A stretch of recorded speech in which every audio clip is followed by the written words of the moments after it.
6 to 9:30 on GB News. I'm Dan Wootton. Join me Monday to Thursday from 9 to 11 for the feistiest and most fun news debate on TV, where free speech reigns. I'll bring you a sharp take on the day's biggest stories, bombshell newsmaker interviews, and A-list guests. And I guarantee you, no spin, no bias, no censorship, and no reason to go to bed.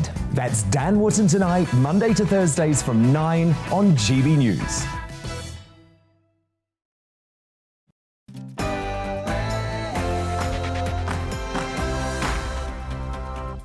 And welcome once again to On the Money, where we're focused on the UK's cost of living crisis, helping you to beat the squeeze. I'm Liam Halligan, and for the next hour, we'll be talking about those rising petrol and diesel prices and the impact of this Russia-Ukraine conflict on UK living standards. As ever, grown-up conversations with people who really know their stuff. On the Money, after the GB News headlines with Rosie Wright.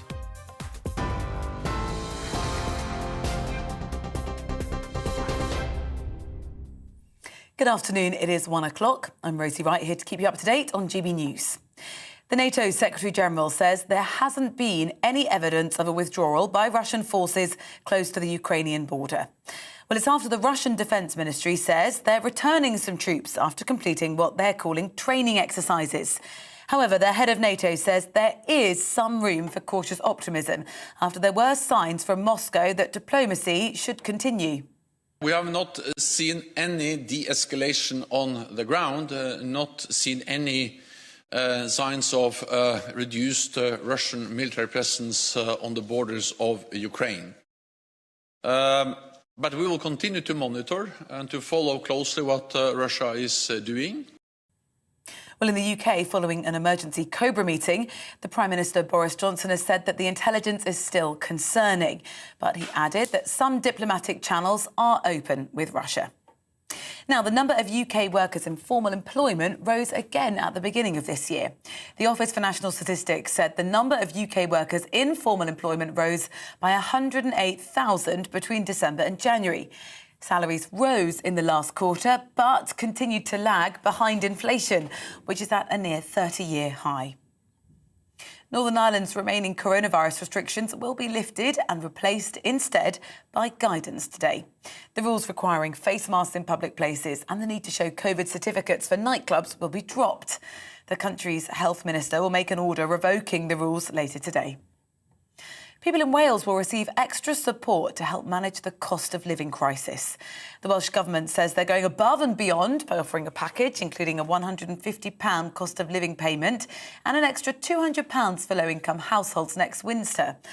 Wales's Finance Minister says the government is more than doubling the equivalent support provided by the UK government. Immigration rules on care worker jobs have been relaxed.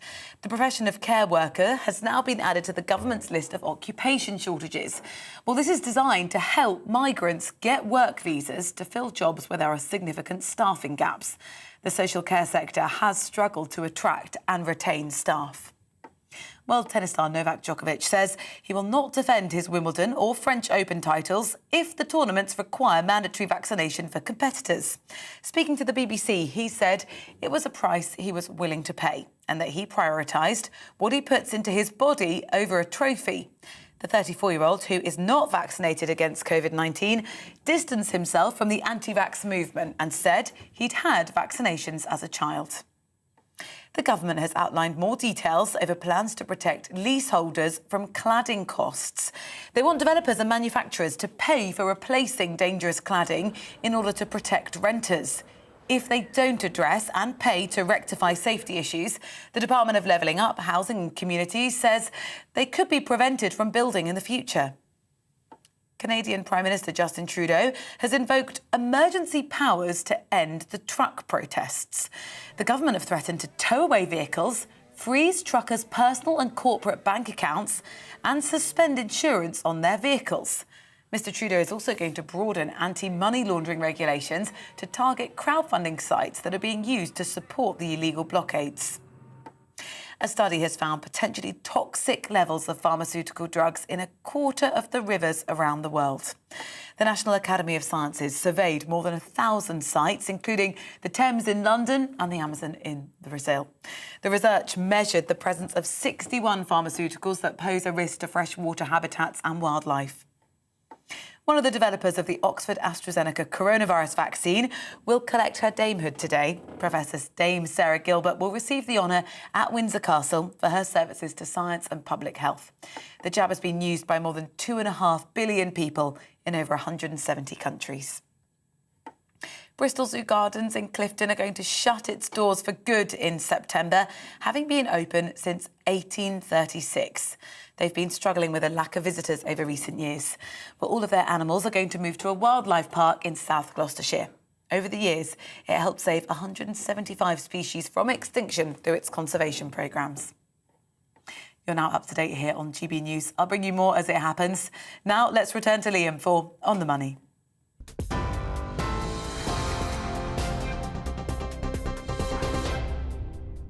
Coming up on the money today, the oil price is heading for over $100 a barrel, we're told. Yet already, petrol and diesel prices are rising. As the cost of living squeeze tightens, On the Money's here to help. We ask experts what you can do to deal with higher utility bills ahead of upcoming rises in April. Plus, he's back. By popular demand, we head to Manchester to speak to the legendary cabbie John Constantine, making his return to On the Money. How are taxi drivers coping with rising petrol and diesel bills? And what's the mood in the capital of the north as living standards feel the pinch? That's later in the show.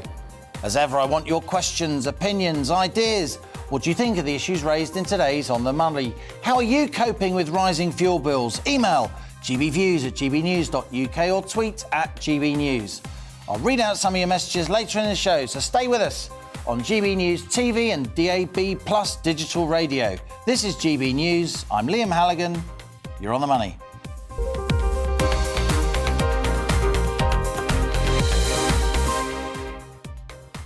Now, UK wages grew during the final 3 months of last year, according to official figures released this morning. But here's the thing. That entire rise was offset by higher inflation. That is, price increases for fuel, food and everything else we buy. So in real terms, after taking inflation into account, average wages during the final quarter of 2021, October, November and December, actually fell by almost 1%, failing to keep up with the rising cost of living. On top of today's figures, the Bank of England warns that higher inflation means that real wages, accounting for those price rises, are likely to fall during 2022 as well. And we're already seeing this Russia-Ukraine crisis driving up oil prices, which in turn means more expensive petrol and diesel.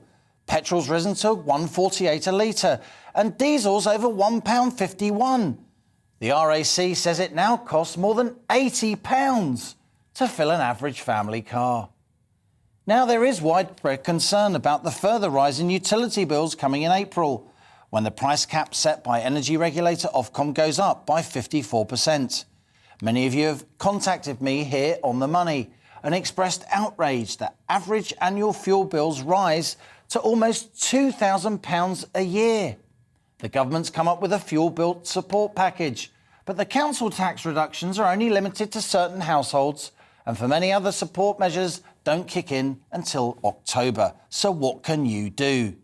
Well, you can try and switch providers. With the energy price cap rising across the board, getting a fixed price that doesn't reflect that rise will be extremely tough. Ofgem urges us, if we're worried about paying bills, to speak to our energy provider about a payment break or an alternative payment plan. You can check if you're eligible for fuel-related benefits like the Warm Homes discount or the winter fuel payment. And charities like the National Debt Helpline may be able to secure you 60 days, what they call breathing space from debt repayments, to get your finances sorted. But this cost of living squeeze is getting serious, and On the Money's on your side.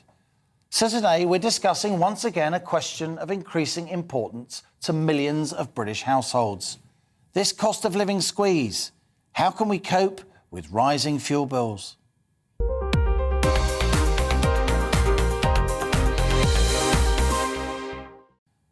We do have grown-up conversations here on The Money with people who know their stuff. I'm delighted to welcome back to the show financial journalist, founder of the Young Money blog, Iona Bain, in the studio. Great to see you, Iona. We also have Jane Lucy. She's the founder and CEO of Labrador. That's the UK's first free household energy price cap bill calculator. Jane, great to have you on the show as well. Let's just start with you, Jane. You are welcome on The Money. We're all here trying to make sense of these upcoming price rises. Millions of households are concerned about them. How do you think it's going to feel in April when this 54% increase in the Ofgem energy price cap for households kicks in? I think it will be bill shock, not just because 54% is a historical increase, but because for many households it could potentially be significantly more than that. So, you know, the 54% is an average. So how much it's going to go up could be very different for you. And in fact, we're seeing for some households, you know, instead of going up to about £2,000 a year, it could be in excess of £4,000 a year. So that's why we've launched our calculator today, to enable any household in Great Britain for free and within seconds to find out exactly what the price hike is going to mean for them in real money terms. So that's the first thing, is accurate information to enable households to know what to expect. Now, the second thing is, what on earth do you do with those price hikes? Because as you've just suggested, the options available are essentially delaying the debt that you're going to owe. There's nothing really tangible in the market to help households with those increasing prices, save for a pay to save promotion that we're also launching through Labrador. And what that means is that we have identified a number of financial benefits that exist in the market, and we're exposing those and enabling households to financially benefit from them. So you can earn cash direct into your bank account through participating in our program. And how it works is that we are a data-driven service. We have access to exactly the same data that energy suppliers and the rest of the market have, which enable us to see how much energy your supplier has predicted that you're going to use in any given month. Now, if you use less than that, you're creating two different financial values in the system. First of all, you're protecting your supplier from even more extreme wholesale costs, because if they buy what they think you're going to use and you use more, they get hit with financial penalties. So you're saving them from those. And secondly, if you use less energy, you're using less carbon, which, as we know since COP26 and the transition to net zero, saving carbon now has a financial value too. So we're enabling households to save and earn sort of in the region of £270 a year, which is going to help with that bill shock. OK, Jane, thanks for that update. A lot of our viewers, a lot of the British public will be slightly ambivalent about the need to save carbon when they're struggling to make ends meet. We are facing a crisis here, aren't we, Iona? And Jane makes a really good point. This average price cap that we've all been talking about, here on The Money, we always stress it is just an average. But I think that message has been lost among the broader media. Absolutely. And I think it's because price cap is actually quite a misleading term. That's right. Perhaps we ought to call it a rate cap instead, because it doesn't cover all those people who are on prepayment meters who, as we know, get such a bad They pay deal. so much more, don't they? And they're often the most vulnerable families. Absolutely. So there are real questions about whether or not the government's new measures to try and tackle this energy crisis are going to reach those families, because this energy loan is going to be deposited onto everybody's electricity account in October. But how is that money going to get to people who don't pay their bills by direct debit? You raised the energy loan. I think we've got a graphic where we can show some of the measures that Chancellor Rishi Sunak came up with the same day that the Ofgem energy price cap announcement was raised a couple of weeks ago. So you can see that energy price cap. It went up from just under £1,300 to almost £2,000, affecting 22 million people. And the measures that the Chancellor came up with, a £200 discount from October, that's a loan, but it's, as you've said, Iona, it's a loan that's kind of you're forced to take on, and you have to pay it back over 5 years. And it is only from October. Then you had the £150 council tax rebate if you're in houses from bands A to D. Not many of them in the southeast, and still lots of struggling households. True. And then the extension of the warm home discount to 3 million households. Iona, we'll come back to Lucy in a moment. Iona, I suspect the government's going to have to do more, certainly for households in England. We've got the Welsh First Minister Mark Drakeford about to announce more help. What do you suspect? Yes, well, I think the devolved governments will identify this potential crisis as another way to differentiate themselves from the Westminster government. And it sounds like this is what Mark Drakeford's going to do, because I think this is going to be the only discussion point, you know, the only issue on the agenda, you know, throughout the rest of this year.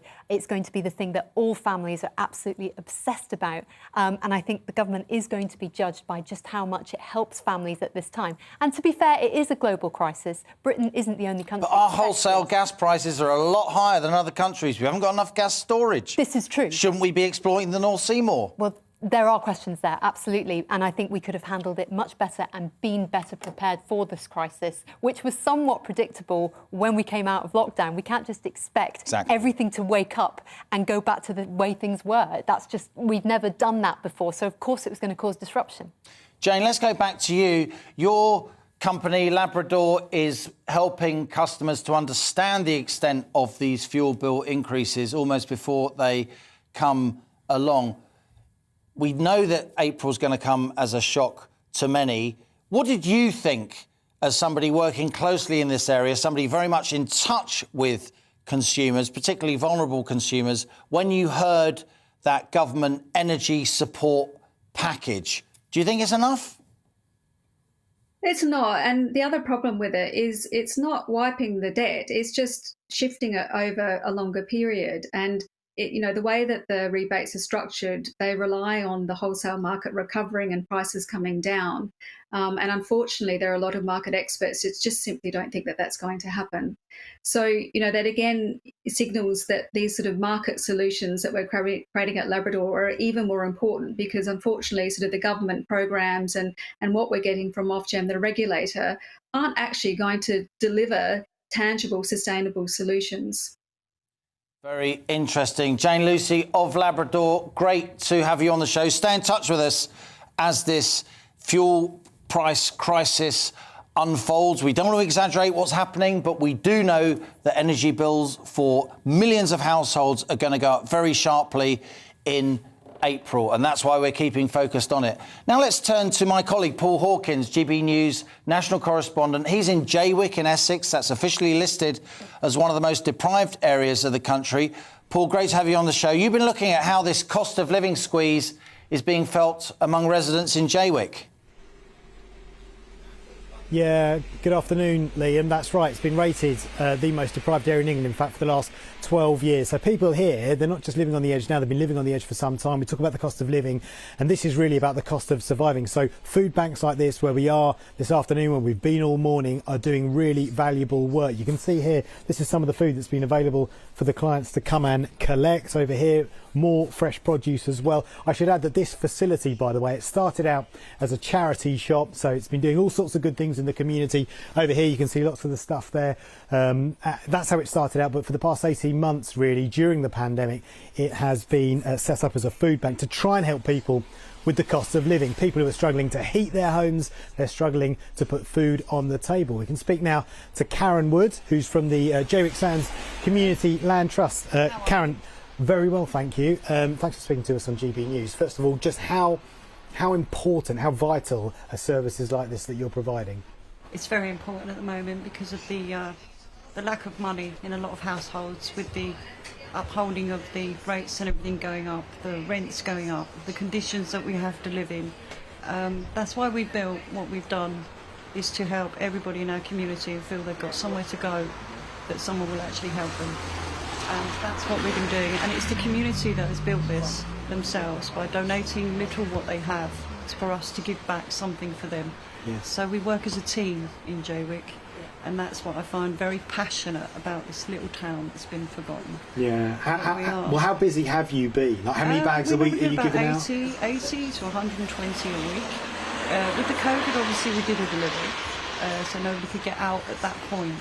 So we did our actual walking delivery. We had volunteers go around and risk their lives to give what they could for the community. Yeah. So to me, that was an amazing. But you're expecting this food bank to get much busier, especially after April. We have actually expanded from two postal tables when I first come along. I took over the passionate position of making this a viable place for the community. Yeah. That any child that walks in here that has troubles in their life due to what's going on with parents or housing or whatever has a free book, and they can come here and talk to us at any time, and they actually do enjoy coming here. So it's not just about adults, it's about children, it's about anybody with mental health. What we can do for them, if we can, we will try our best. Yeah, and a quick word on Jaywick's reputation, which has perhaps been portrayed unfairly by some in the media. When I first arrived here, I had nothing, but my quality of life since I've been in Jaywick has been fantastic. The beaches and the clean air. The housing obviously needs attention, but I think that's what actually gives it the bad reputation. More people are starting to put in funding to be able to build more houses and more accommodation that is sustainable for the government. Yeah. But it's not happening quickly enough. As I know this week, 3 people are moving out of their homes because landlords will not put the money in to give them the warmth that they deserve in their homes. So they're literally leaving Jaywick, they're moving out of their homes because they're too cold. That is exactly And they don't have the heating. That is exactly it. Yeah. So we do our best. We give them the advice we can. We CAB, we help them with financial side. We have a gentleman who works for us now, voluntary, that helps with the benefit side. So somebody's got someone to run to if they've got problems. So we are trying to fill in every gap that we can. Yeah.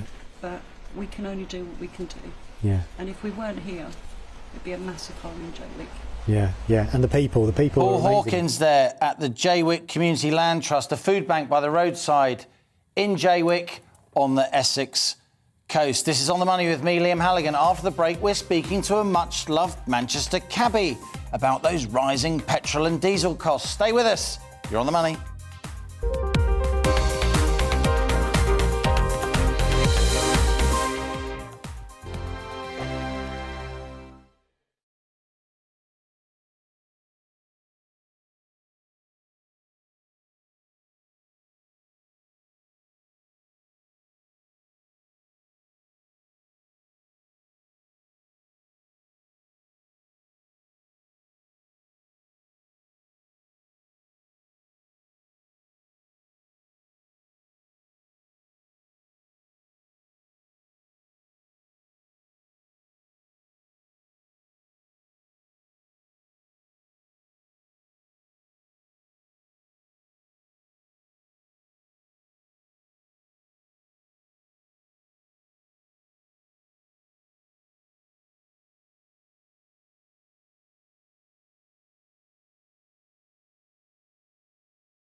GB News is the UK's home of discussion and debate from all perspectives. To stay up to date on the latest stories, Make sure that you subscribe to the GB News channel right here on YouTube. You can watch us live 24/7 across the whole world. You can also check out exclusive content and catch up on previous episodes of your favourite shows. Every day, we ask the questions that you'd ask, so why not add your voice to the conversation in the comments section? Don't forget to subscribe. We are GB News, Britain's news channel.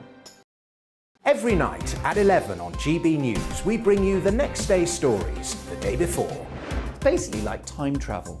If it's a big story, we'll cover it, guaranteed. But we'll also have some fun along the way. Big opinions, big laughs. Sometimes big hair. This is Headliners, the paper review show that won't send you to sleep like the others will. 11 p.m, 7 nights a week.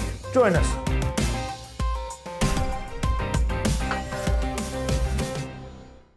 Hello there, I'm Eamon Holmes. And I'm Isabel Webster. And we hope you can join us for Breakfast with Eamon. And Isabel. You make me laugh out loud, belly laugh. Is that important first thing in the morning? Yeah, absolutely. And there's me trying to be deadly serious. News is a serious business. Yeah, I have to rein you in sometimes. Well, it doesn't stop us laughing at it. It doesn't stop us having an opinion on what's going on. Yeah. And it certainly will not stop us reflecting what you think. Weekdays from 6 to 9:30 on GB News. I'm Dan Wootton. Join me Monday to Thursday from 9 to 11 for the feistiest and most fun news debate on TV, where free speech reigns. I'll bring you a sharp take on the day's biggest stories, bombshell newsmaker interviews, and A-list guests. And I guarantee you, no spin, no bias, no censorship, and no reason to go to bed. That's Dan Wootton tonight, Monday to Thursdays from 9 on GB News.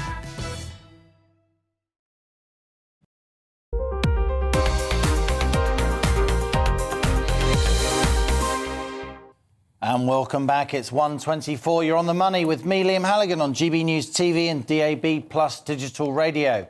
Now, as energy prices continue to soar, many parts of the economy, households and firms alike, are struggling to deal with this cost of living crisis. Taxi drivers across the UK are particularly concerned, given that rising petrol and diesel costs are, of course, a big chunk of their take-home pay.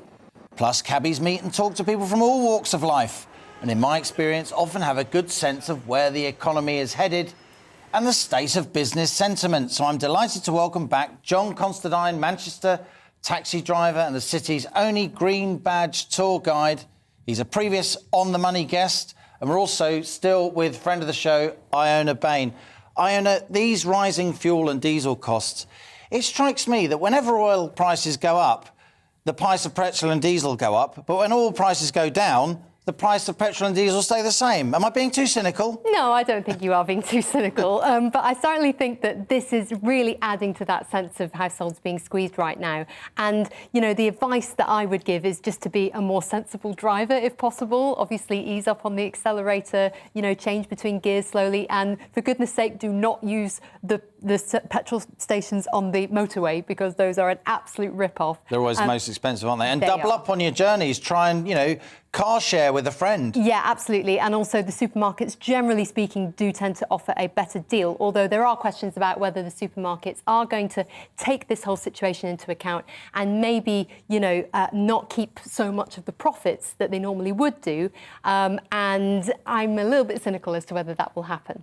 And it's worth saying, just before we go to John Constantine in Manchester, it's worth saying that around 70 to 75% of the price you pay on the forecourt for your fuel when you fill your car or van is tax. Yeah. That's a lot of extra cash. If the price of petrol and diesel goes up, the government gets more tax. Maybe they could use that to implement what we've been calling for here on GB News, On the Money, scrapping the VAT on those household fuel bills. Well, it was promised before Brexit, so we're waiting. There you go. Come on, John Constantine in Manchester, taxi driver extraordinaire. Great to have you back on the money, sitting there in your cab. You're always welcome on this show, John. What do you think of these rising petrol and fuel and diesel prices? Are they the talk of the town in Manchester? It affects everything, though, Liam, doesn't it? I mean, I speak to people when they get in a taxi and they go, how do you manage with the price of the fuel going up? And it's just, I suppose we're lucky in one way, really, that you can put in a few more hours, you can do a few more jobs, but then you tend to be putting more hours in, and the more hours you put in, you're just standing still. So it's very, very difficult at the moment, and it's a real worry and a suffer of how far it's going to go. You know, is it going to be, are we at the maximum prices now? Because you think, is it going to go up any more? My car last night, it cost 90 quid. The RAC says it's a big family saloon. The RAC says the average car now costs £80 to fill up. Without giving away any trade secrets, John, how much does it cost you to fill up that wonderful Manchester taxi that you're sitting in? I've got an electric taxi, so it runs on petrol and electric. But I put £40 in petrol last night, so everything goes up, doesn't it? And it's all relative to the electric prices, the fuel prices. But the lads who've got the traditional diesel taxis, it's costing, you know, it's so much more money that you don't account for, because our fares are regulated by the council, so we can't put the fares up just because your expenses have gone up. So you just end up working more hours. Now, I know, John, you've got a particularly nice taxi. I've seen it in real life. It's got an amazing sunroof because of the tours that you do around Manchester. Do you think more cabbies are going to move towards electric taxis now, despite the huge initial outlay to buy one, given these fuel price rises? It's getting more balanced with the fact that how much the fuel is and the savings with the electric might push the drivers into getting the electric cabs, which then is good for the environment, which, you know, is one of those things that we need to go electric because of the environment, and the fuel costs are so high that it might push the drivers into thinking, I can save money if I get electric, and rather than pay it on fuel, you pay for the extra cost of the vehicle. And I know you're very chatty and you talk to lots of the people that get in the back of your cab, picking them up at Manchester Station. You'll have lots of conversations with people about the state of business, the state of the economy. What's your sense of where we're heading? On some measures, the economy is doing well. On other measures, we've got millions of households struggling with a cost of living squeeze. Yeah, that's the problem, isn't it? People suffering, the price of food going up, the price of fuel going up, electric, gas, all your standing charges are going up. And OK, the economy might do well, but it might take a bit of time for it to be reflected in people's wages, in actually your take-home pay. So it's one of those very difficult situations we're in at the moment. Iona, coming back to you, Iona Bain, what practical help can we give people? We're all suffering from this, millions of families. You've got to be really, really wealthy to not feel this cost of living squeeze. We've talked about driving more slowly, teaming up. We've talked about contacting your energy provider if you can. Have you got any other tips for ordinary folk just trying to make ends meet? I think you've got to accept what you can control and what you can't control. As we've said, there are limits to the things that you can do right now. If the cost of wholesale gas is going up, then it's going to be very hard for you to find those good tariffs right now. But that doesn't mean that you can't save money on your broadband, on your phone, on your mobile. It doesn't mean you can't have... Turn the lights off. This is true, and don't leave your appliances on standby. And also maybe turn down the flow temperature on your boiler. That's quite a little-known hack, and that makes your heating a bit more efficient, and it will save you money as well. So it's those little hacks, and it does all add up. It might seem like, oh, it's just a few pounds here, a few pounds there, but, I mean, that's the key to being good with money, right? Indeed. And also, Iona, you know, it is mid-February. There's still quite a lot of cold weather to come. We don't want to discourage particularly older people who might be frail, or young mums trying to, deal with small children in the house during the day. We don't want to discourage them from using the heating if they feel they need to for their well-being. Yeah, and I think as well, if you do turn off the heating, there is that risk that you could end up, with mould and other issues in your home, and that you won't end up looking after it. So you do have to keep it relatively well heated. I guess it's just about being sensible and trying to get used to a temperature that isn't too tropical, and if need be, putting on your jumper. I know it's old-fashioned advice that your granny gives you, but it does work, and it is definitely what I've been doing more of lately. John, let's go back to you. If I may say so, for radio listeners, you are a man of a certain age. You're looking well for it. But like me, you remember the 70s. You remember the winter of discontent. Do you see any parallels between what we're going through now with this rising inflation, increasingly bolshy, if you like, trade unions, rising fuel prices, a cost of living crisis? Do you see any parallels between the late 1970s and now? Well, when you look back, and we only had electric 3 days a week, and we had a black and white TV that didn't work very well, then maybe we've come a long way since then.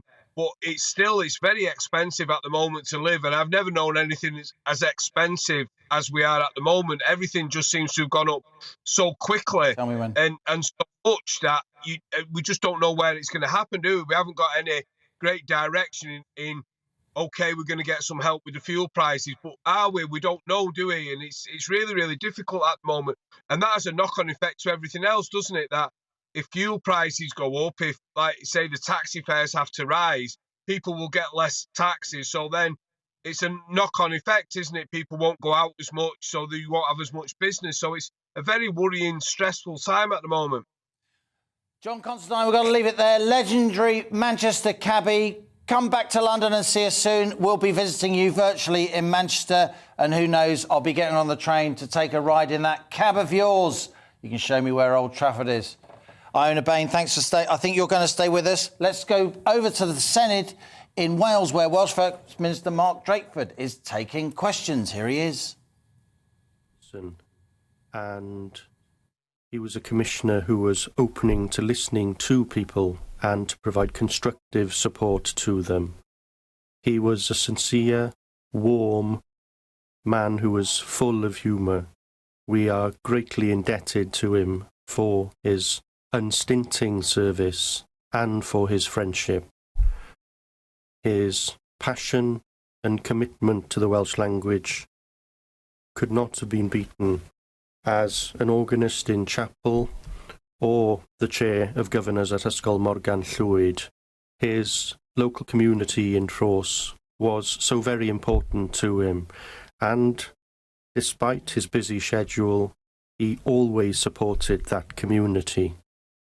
We sympathise greatly with his family in these very difficult circumstances as we commemorate him in the chamber today.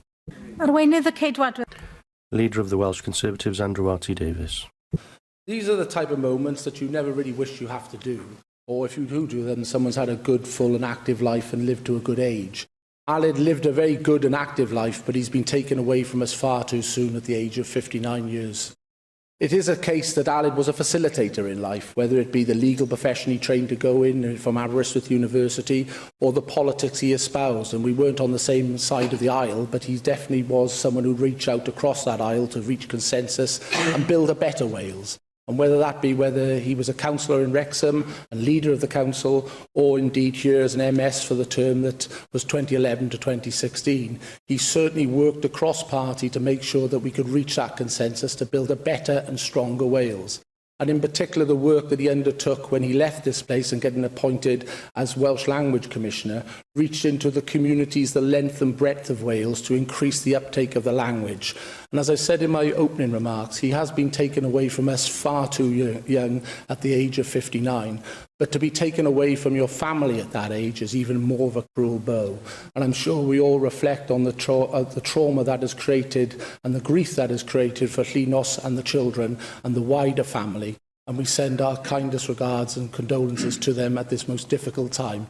But I hope they are able to wrap themselves in the blanket of the achievements that he made when he was here and at Wrexham and in his business life as a lawyer, serving his constituents. Members of the Welsh Senate there paying tribute to Aled Roberts, Liberal Democrat member of the Welsh Assembly. Stay with us. We're going to carry on discussing this cost of living crisis after the break. You're on the money. Hello. Some wet weather around today, and things are going to stay very lively with our weather through this week. A couple of storms on the way. Storm Dudley through Wednesday and then Storm Eunice on Friday. Ahead of that, we've got this weather system bringing rain today, and then another low arrives tonight. The winds start to pick up, and then the next low, this is Storm Dudley arriving through Wednesday, mostly affecting the northern half of the UK. More on that in a moment. First of all, let's get back to today, because wet weather affecting East Anglia and the southeast. A soggy Tuesday here, but turning a bit brighter across the Midlands and Wales this afternoon with sunny spells. There will be showers across Scotland with some snow in those showers, mostly over the hills. Temperatures, well, single figures for most, but double digits across the south. Not feeling all that pleasant, though, with the rain across the southeast. That scoots away through this evening, and then it turns drier for a time before the next weather system brings rain across the country through this evening. Snow across Scotland, again, mostly over hills, above about 200 or 300 metres. There could be some snow building up through the night. That weather system's almost out of the way by Wednesday morning. It's a blustery day on Wednesday everywhere. And then the next batch of rain comes in from the west. And again, some of this rain is going to be heavy, and the winds continue to strengthen. Some good spells of sunshine across eastern England during Wednesday morning. But that next weather system, this is Storm Dudley. The winds really picking up across Northern Ireland, western Scotland through Wednesday afternoon, and then strengthening further through the evening across parts of Northern England also. So we do have warnings in place. An amber warning covering southern Scotland, the north coast of Northern Ireland and Northern England. Broader yellow warning in place as well. So this is Wednesday afternoon into the overnight period. The amber warning in place, and as Dudley clears away then through Thursday, another low arrives. This is Storm Eunice, which is likely to bring problems and disruption across the southern half of the UK on Friday. Bye for now.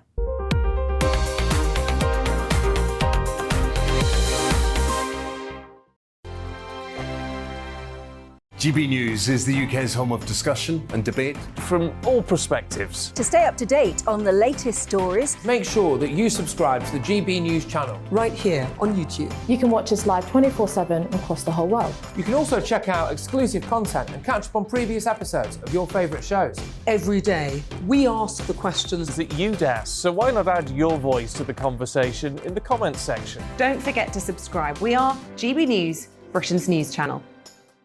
Every night at 11 on GB News, we bring you the next day's stories the day before. Basically like time travel. If it's a big story, we'll cover it, guaranteed. But we'll also have some fun along the way. Big opinions, big laughs. sometimes big hair. This is Headliners, the paper review show that won't send you to sleep like the others will. 11 p.m, 7 nights a week. Join us.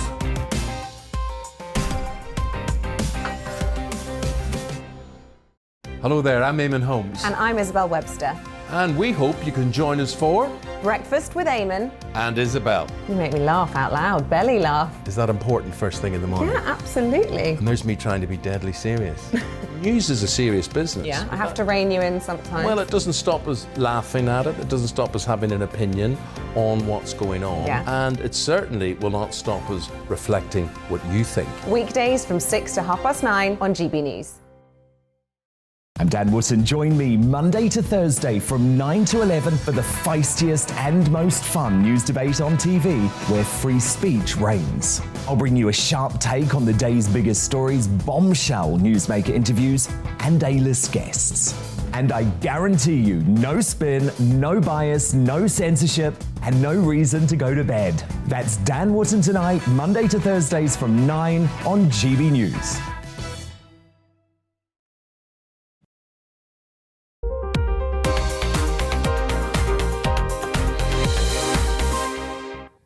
It's 20 to 2. Welcome back. You're on the money with me, Liam Halligan. It's time now for my daily interview series, Money Talks. Now, we all know that e-commerce boomed during the pandemic as high streets largely shut down. And many of us, of course, were forced to stay at home. So with around a third of all retail sales now online, up from just a fifth a couple of years ago, what's the future of shopping as technology advances? Well, Newport-based BrandLab 360 is a technology and software company launched in 2016. The company focuses on V-commerce. Yeah, you heard it right, V-commerce, which uses virtual and augmented reality technology to sell goods and services. It's a bit like Blade Runner, but with sofas and makeup and garden furniture instead of robots. BrandLab 360 is an early adopter of what's called metaverse-style technology. So let's meet the company's founders, Dan O'Connell and Jennifer Drury. They're my latest Money Talks guests.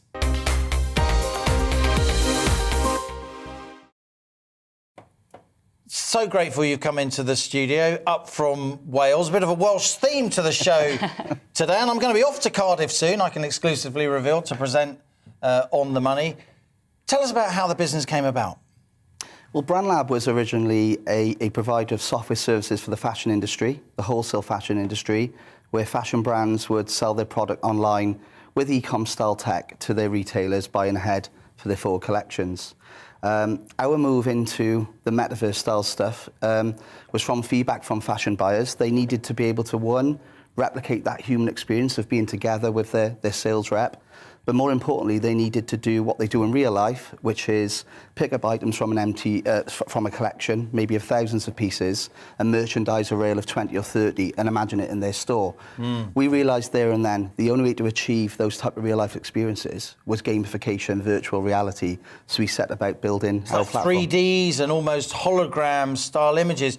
Jennifer, what's the difference between buying some clothes, shoes, a dress, a jumper for somebody online, if it's just a flat photo, or if it's actually the metaverse style technology that BrandLab 360 deals in? Yeah, I think there's quite a few differences. Obviously, we're not changing e-commerce. E-commerce still very much exists. It's about elevating that experience and allowing e-commerce, allowing the I like that today. allowing the buyer to feel more immersed in the experience. It's a proven fact that if somebody is in an immersified, gamified experience, then they're more likely to spend more time and therefore more money. So customer spend dramatically increases in a metaverse environment rather than just on a traditional e-com site. So, and obviously the brand then gets to tell the brand story in a way that they wouldn't with those flat images. So it can bring the garment to life with 360 imagery, and they can move garments from one rail to another, match clothes. So obviously in the wholesale industry it was ideal for assortment building for buyers, whereas in the retail direct to consumer industry it's more about allowing consumers to shop as they would in a real life store rather than on an e-com platform. Now, I was knocking about in the mid to late 90s when e-commerce began. I must say I'm amazed at the extent to which I thought they can't buy a pair of shoes online. You got to try them on. You can't buy clothes online, but of course you can. It's happening. People like me were wrong, but in the end, Daniel, for certain garments, you just want to touch and feel them. If you're going to buy a bed, you need to lie on the bed. You need to sit on the sofa. How far can this kind of virtual shopping go? Yeah, I quite agree. And that's always been the case, and physical shopping will always remain the most important thing. But as Jen said, we're talking about elevating e-com. E-com as a piece of tech hasn't really evolved really in 25 years. But the main thing is it's a sole experience. You go online and it's just you. With metaverse-style experiences, you can invite your friends. You can be in there with other people. It's a cool... Even though you're sitting in your own respective living rooms. And since the onset of civilization, humans are wired to congregate with each other. And when congregations happen, commerce happens. When they're together in metaverse-style experiences, they're more likely to buy, they're more likely to stay engaged, and conversion rates, I think it's 2% on an e-com start to finish to buy. On v-commerce, it's 17%. Wow. Because you're less likely to be distracted if you're in an immersive experience with your friends, with your peers. How important is that interactivity, Jen? You can literally go shopping with your friends online. Yeah, absolutely. You can, like you said, sit in your living room and invite your friends in, and we can replicate that experience over and over. So you can be in that store environment with your group of friends, and it can be like a private shopping experience for you. So I think it's proven that with friends, people tend to spend a lot more, and again, they remain within the environment for longer. And as Dan said, they don't get distracted. I mean, how many times have you sat there shopping on your phone while you're watching EastEnders and you're putting things in your basket, and obviously you're forgetting about them, or you're thinking you'll go back later. But when you're immersed in that experience, it's a commitment that you're going on there to buy, and you're going on there to spend your time and money. So the next questions are googly, Jen, so I'm going to ask you first, chivalrous man that I am. You two are a couple. What's it like working together as a couple? Because a lot of people watch you will think, oh, my God, how do you do it? No disrespect to you, Dan. In general, the principle. What's it been like being together, but also being together in business? That's for us. You've thrown me. Yeah, it's absolutely, it's very easy, and we're very aligned. He seems like a nice guy. Yeah. Any comment, Daniel? Remember Valentine's Day yesterday? I quite agree. I think one advantage is we've been incredibly busy since the onset of the dreadful pandemic, and since Mr. Zuckerberg uttered the words metaverse in November, we've just seen a huge increase in how busy the business. So I don't think we have time for anything else but to work hard. Moving swiftly on, you can buy me a pint later. Just what is metaverse? It's 3D interactive. You describe in your words what metaverse is. Okay, the best way to describe it, the way we currently consume the internet is that we're on the outside looking at a website. We're clicking photographs, we're adding stuff to baskets.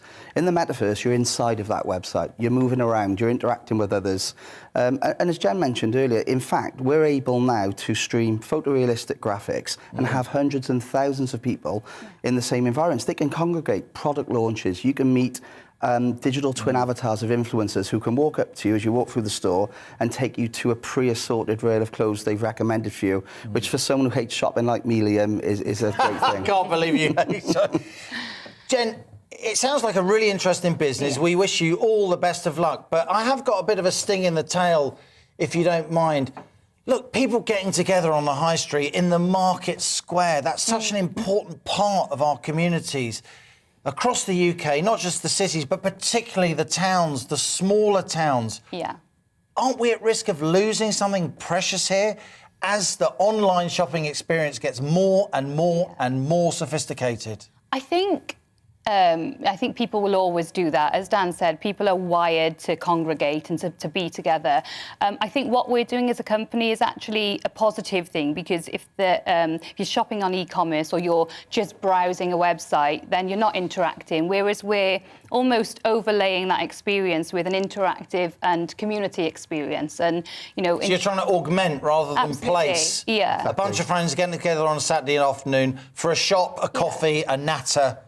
Yeah. All the things that make the world go round. Yeah, well, absolutely. Macroeconomic factors has made the high streets what they are, but imagine that person in an independent boutique waiting for a customer to come in, but while they're doing that, they can send off their live link of their virtual store and invite people who can't travel in, but they can reach people in the rest of the country, the rest of the world. We held a virtual Maybe bring the granny along.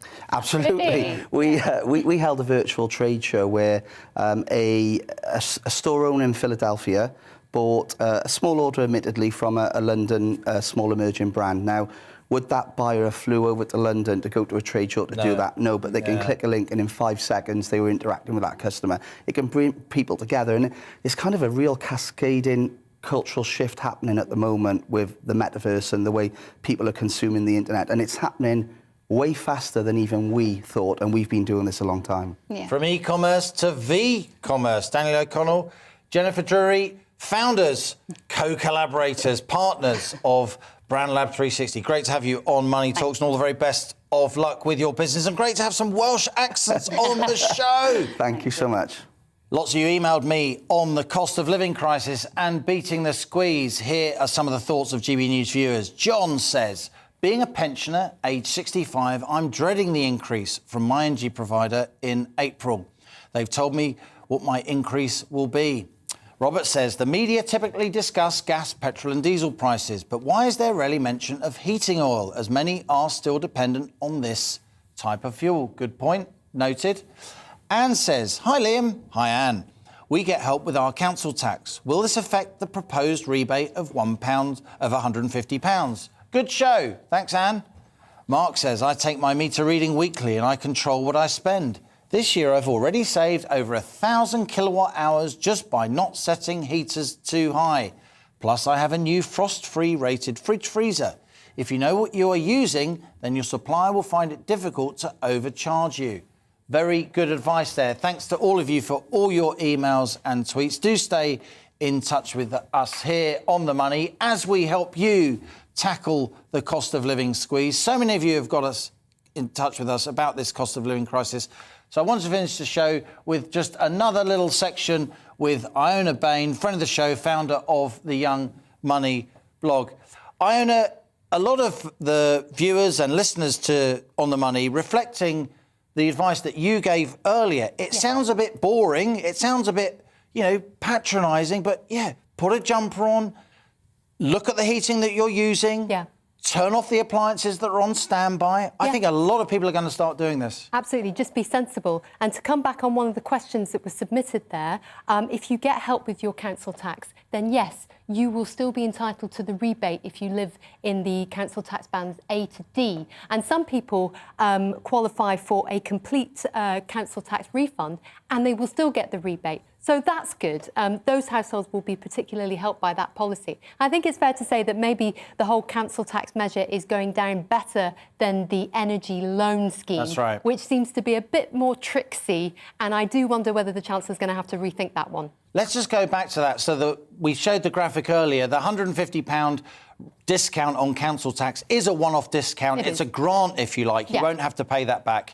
That comes in from April, so that's immediate, but only bands A to D. And the point I've made here on The Money a few times, if you're in Jaywick, for instance, or other areas in the southeast, Paul Hawkins reports from there earlier, there aren't that many A to D houses because houses are just more valuable, so they're in higher council tax bands. Yeah, it is a quirk of the whole council tax system. We know the last time they were all valued was in 1991. Indeed. So it's not a perfect way to do it. Although there is going to be a fund, I think, worth £144 million that can be distributed by councils for all those people. On a discretionary basis. Exactly. So it could be that lots of people will qualify for that. Now, let's talk about this loan discount scheme that comes in from October.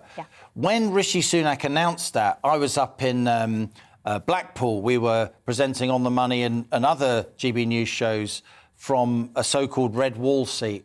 And the moment I saw that, I talked to one of my guests about how this is very, very complex and a lot of people are going to be taken into debts that they don't necessarily want.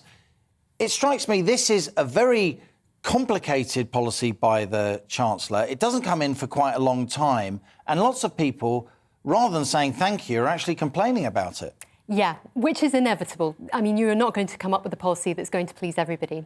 But I think the reason why it's going to take a while is because they have to consult on how it will actually be administered, because it does sound very complex, as you say. And the second thing is that I think this whole energy loan scheme needs to have an opt-in function. You know, you need to be able to choose whether or not you want it. And the reason why it's been just added to electricity counts is because that's kind of seen as the easiest way to do it. But it does create these weird anomalies whereby people who won't actually receive the money this year will end up having to pay it next year. So if you're a young person living at home with your parents and then you move out next year, you're going to have to start paying a loan that you never received. And I do think there are some questions of ethics here. You know, is it right to be giving this money out as a loan and then expecting it back? And it was mentioned earlier on, what happens if energy prices don't come down next year? You know, the Chancellor is... Or even later this year. Exactly. The energy price cap, it's usually re-rated every 6 months, isn't it? So April, then October. There's talk, just talk at the moment, that there might be an interim upgrade to the energy price cap, given that if you look on futures markets where investors trade oil and gas looking forward, there's no sign of wholesale prices falling. Absolutely, and with all the uncertainty surrounding the situation in Ukraine and the rising tensions with Russia as well, you know, the future's never looking so uncertain as it is at the moment. So I think I wonder whether or not the Chancellor's going to have to rethink this policy. There's been quite a few polls recently that have suggested it is unpopular, and ultimately we know that Rishi Sunak has his eye on the main prize, so... Briefly, Iona, we've had a campaign here on GB News on the Money to scrap the VAT on fuel bills. Do you think that could yet happen? It's only 5%, but it would be a symbol, wouldn't it? It would be like a gesture by the Chancellor. Absolutely, and I think we need to rethink the whole standing charges that we pay on our energy bills anyway, because it's bonkers in a way that we have our usage, fair enough, we pay for that, and then we have a whole set of standing charges besides that that are really just adding to the pressure that households Paying feel for right infrastructure that in many cases has been built and existing for decades. Indeed. Iona Bain, founder of the Young Money blog, always good to see you here on The Money. Thanks a lot for coming in. That's all we've got time for today. Thanks for joining me here on The Money on GB News Television and DAB Plus Digital Radio. I'll be back tomorrow with more cost of living discussions, more economics, business and consumer news, helping you to beat the squeeze. This is GB News. I'm Liam Halligan, and that was On The Money. Hello. Some wet weather around today, and things are going to stay very lively with our weather through this week. A couple of storms on the way. Storm Dudley through Wednesday and then Storm Eunice on Friday. Ahead of that, we've got this weather system bringing rain today, and then another low arrives tonight. The winds start to pick up, and then the next low, this is Storm Dudley arriving through Wednesday, mostly affecting the northern half of the UK. More on that in a moment. First of all, let's get back to today, because wet weather affecting East Anglia and the South East. A soggy Tuesday here, but turning a bit brighter across the Midlands and Wales this afternoon with sunny spells. There will be showers across Scotland with some snow in those showers, mostly over the hills. Temperatures, well, single figures for most, but double digits across the south. Not feeling all that pleasant, though, with the rain across the southeast. That scoots away through this evening, and then it turns drier for a time before the next weather system brings rain across the country through this evening. Snow across Scotland, again, mostly over hills, above about 200 or 300 metres. There could be some snow building up through the night. That weather system's almost out of the way by Wednesday morning. It's a blustery day on Wednesday everywhere. And then the next batch of rain comes in from the west. And again, some of this rain is going to be heavy, and the winds continue to strengthen. Some good spells of sunshine across eastern England during Wednesday morning. But that next weather system, this is Storm Dudley. The winds really picking up across Northern Ireland, western Scotland through Wednesday afternoon, and then strengthening further through the evening across parts of northern England also. So we do have warnings in place. An amber warning covering southern Scotland, the north coast of Northern Ireland and northern England. Broader yellow warning in place as well. So this is Wednesday afternoon into the overnight period. The amber warning in place, and as Dudley clears away then through Thursday, another low arrives. This is Storm Eunice, which is likely to bring problems and disruption across the southern half of the UK on Friday. Bye for now.